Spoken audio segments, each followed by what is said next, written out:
of this. It's an honor to be in the same room as guys such as Tony, Carrie, Andre, Chuck, Tom, Greg, Mike, Dad.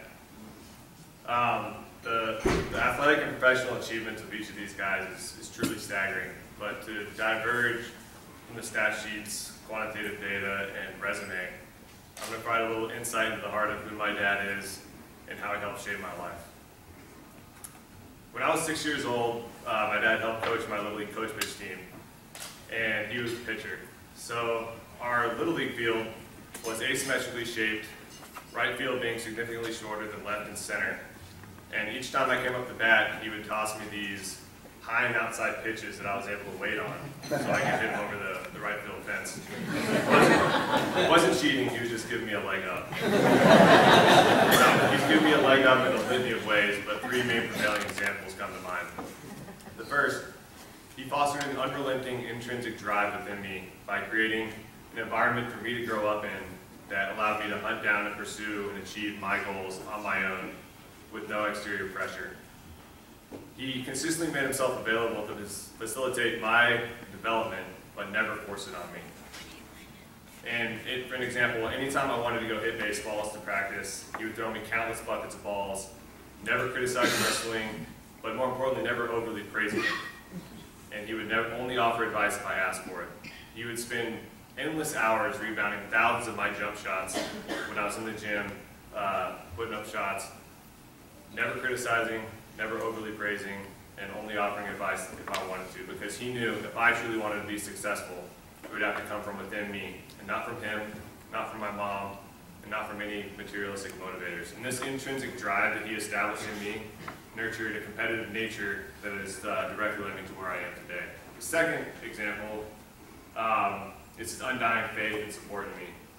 A perfect example is when I was a sophomore at the Naval Academy, I decided to disobey a direct order from a commander in 05 in the Navy, sneak out and go to a party with my friends. And lo and behold, spoiler alert, I got caught and received the maximum punishment that the Naval Academy had to offer. I got demoted, spent 3 months on restriction, and I didn't get to go home for Thanksgiving. And in this moment, I thought my chances of becoming a SEAL were completely ruined. I never thought I was going to be able to realize my goals. But my dad never doubted me for a second. But I had more doubts. I decided that I was going to drop out of the academy, enlist, and go to Buds as an enlisted man. But when I told my dad of my new plans, he looked at me like I had something growing out of my forehead. And he said something like, if you don't get picked up, I'll eat my left foot. And in this moment, his undying faith in me, even in this detour from the road to my goal, he didn't have a doubt. And in the end, everything worked out, and he still has both his feet. The third example is his leadership through example. And a mantra that I try to live by, fall short of fairly regularly, but try to live by nonetheless, is don't be a wussy and do the right thing. Don't be a wussy and do the right thing. If in everything that you do, you ensure that you're doing the right thing and you're not being lazy or wimp about it, I guarantee you that you will find an incredible amount of fulfillment and success in your life. And no one embodies this more than my dad. Whether it be waking up at 5 a.m. to go climb a mountain with a 40-pound pack on in December and January, in Colorado, whether it be building his own house with his own two hands with no help, or whether it be taking time off from what we can all consider a fairly demanding job to fly across the country in the summertime to go watch me play basketball. The leadership by example that he's given me by embodying this mantra is truly a testament to how I've achieved the system growing up. And these three examples are just three of many in the way that he shaped my life. And my life is just one of many that he's had a profound impact on. Thank you guys. I can pull this thing way down. And there's Pederson's mess up the Pederson, huh? We'll fix that. Hey, Dom, Wendy, I mean, that's a tough, tall glass of water that you produced right there. So that's one of the few times the Marine Corps let the Navy go first. So write that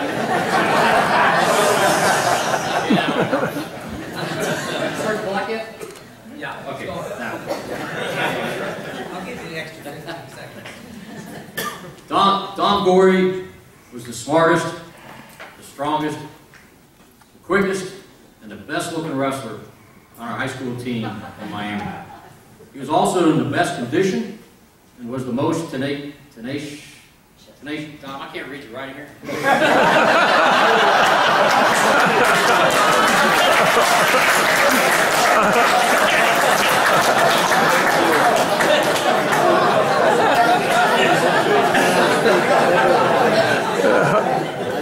Dom, I'm honored to have known you since the early 70s when we were on the same Florida high school state championship team. Our coach, just like all coaches, had a lot of motivational sayings, pearls of wisdom. Set your goals high. The sky's the limit. Shoot for the stars. Well, apparently, one young wrestler in our practice room was listening way too intently. Took the words way too literally. The category of Outstanding American was no doubt devised and envisioned to honor wrestlers such as Dom Gorie. For the past few months, and even last night, you kept saying over and over, I can't believe this is happening. I can't believe this is happening. Well, Dom, you are the most humble hero I've ever known. You deserve this honor and a recognition so much. However, I do have to tell you something that I overheard last night at the reception. Two of the young wrestlers, people noticed that were serving, they were whispering to each other and while they were working, and one of them said, hey, did you hear that there's going to be a 4-time astronaut here tonight? I'm going to go try to get his autograph. Well, the other one looks over and he goes, the heck with that guy? I heard the Gazzoni guy is here, and I'm going to go over and get a picture with him. Dom, that's what it really means like to get Gazzoni.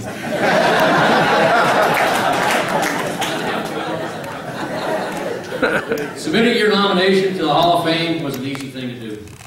And persuading ESPN to interview you for my little brother's ESPN Pin Kings documentary, that was an easy thing to do too. And I loved watching you on there. You don't owe me a thing, because my compensation was watching you when they pulled the curtain up last night, and the liquid that was forming in your eyes, which you said was sweat, that was the payment, and that's what I was looking for, so that was awesome. Dom's Nassau bio and his wrestling history, you guys can Google that and you can find online. He's one of only 10 astronauts in U.S. history to have flown in space 4 or more times. What people may not fully realize, though, is that a lot of those guys that have flown multiple missions are mission specialists in the back of the shuttle. And not to belittle the mission specialist, but Dom was a pilot twice and a mission commander twice. Put that in perspective. I mean, he's in a rare number.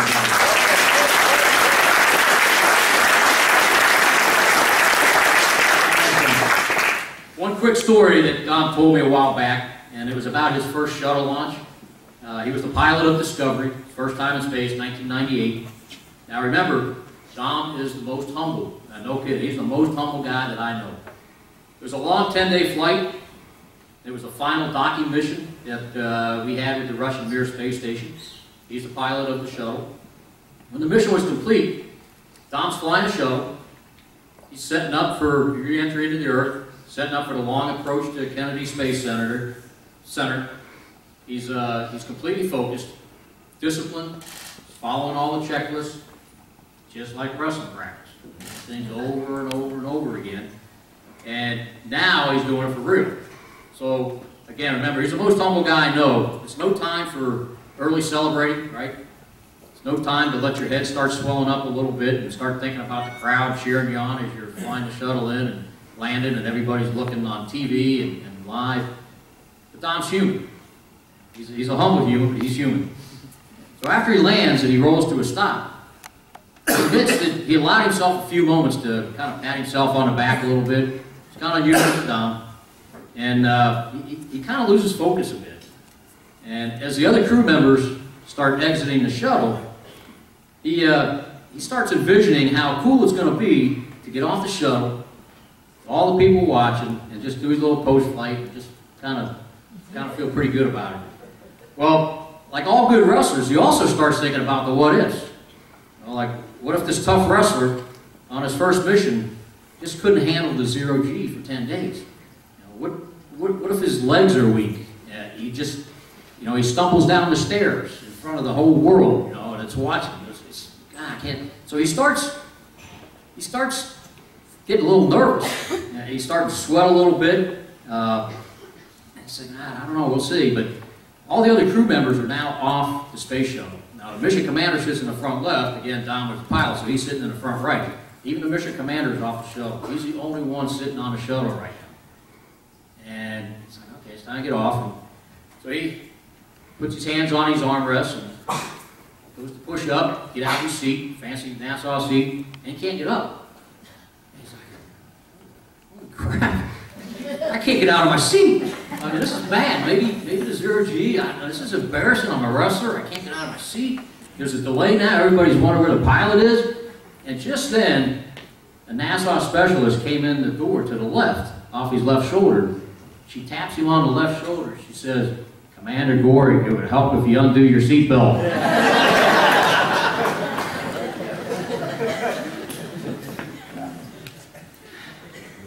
Tom, conclusion, he took everything that he learned from wrestling, applied it to his personal life and to his profession. There's no doubt about that. Tom, you are the most outstanding American that I know.